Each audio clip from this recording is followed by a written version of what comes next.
Hello, this is Grandpa Bob Young. In this presentation, we're going to talk about God's secret plan, and specifically how these secrets can be obvious, but we don't discover them right away.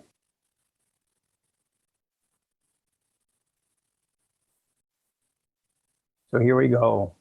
Secrets in plain sight.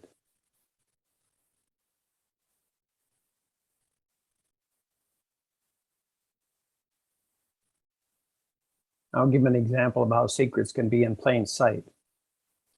For over 3,000 years, humans thought the earth was flat. That was from Adam up to the 3rd century BC. Now, the first question you might ask is, well, how do we know when Adam was born? And believe it or not, that's one of the pieces of information that Jesus conveys to Luisa, and we're going to get into that quite a bit later.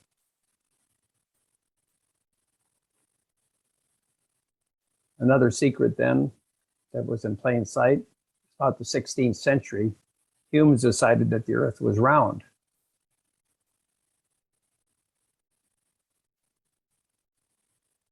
And that's quite remarkable, because all of a sudden we came to understand that we're standing on a ball and we could be upside down on that ball.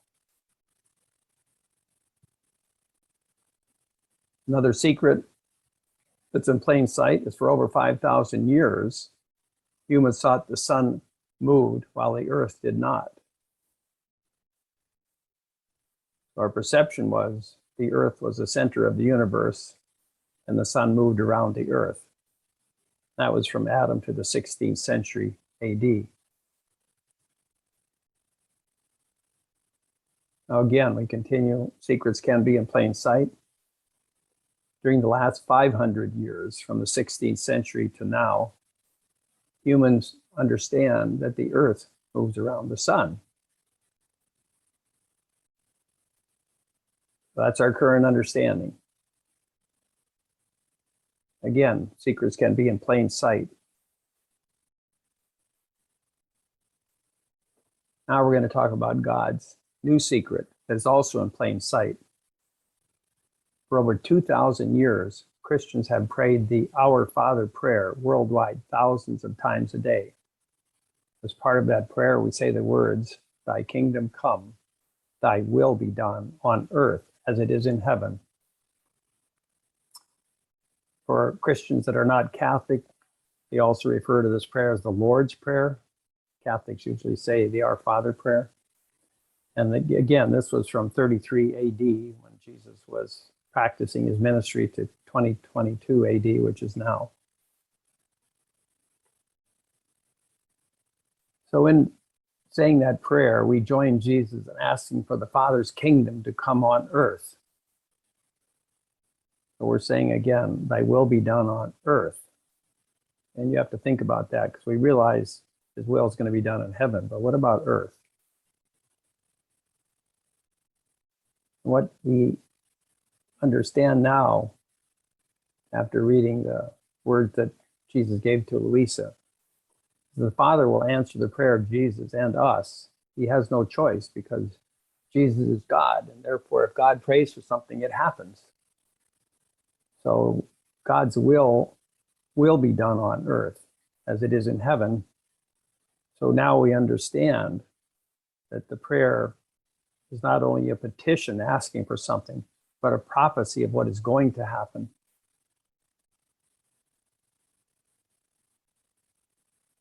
Now, this new secret, again, is in plain sight. The fulfillment of this prayer has already started with mystic Luisa Piccarreta.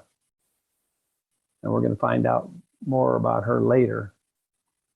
We'll have a whole session on her. But the graces are going to be profound. Again, when God's will is done on earth, what will the earth be like at that point in time? So how profound are those graces that are planned for us? Jesus tells Luisa that the graces planned exceed the graces of creation and redemption and represent a new era. So God's secret plan that's he revealed to Luisa is that there are three eras. There's the era of creation, the era of redemption, and the era of sanctification.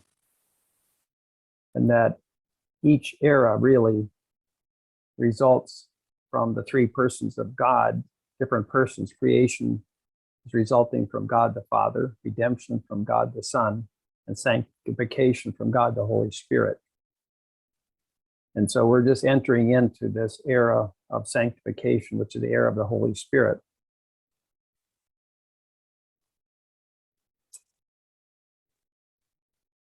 Now, Jesus had conversations with Luisa for 40 years, very biblical number. Luisa recorded these conversations under obedience. And the information that is to be conveyed to God's children is referred to by Jesus as knowledges. More information about this will be included in subsequent presentations. We'll have short YouTube videos, about 10 minutes each, that will be coming forth. The YouTube channel that hosts these is called Grandpa Bob Young. You should subscribe to that channel. The more subscribers, the better it will be. And links to those YouTube videos will be available on the calltobefree.com website under the Knowledges tab. Also, in addition to subscribing to the YouTube channel, I'd ask you to subscribe for email notifications. That will allow me to send emails to your email address and let you know when a new episode comes out. And the way you do that is you go to the website, calltobefree.com, click on the tab subscribe, complete the form. As part of that process, a confirmation email will be sent to you. And you should click on the confirmation link. If these become troublesome at some point, you can always unsubscribe later at any time. So I don't know if you're excited, but I'm excited. So the idea is stay tuned. And remember that we are all being called to be apostles. They're called to being apostles of the end times, apostles of love. Thank you. Over and out.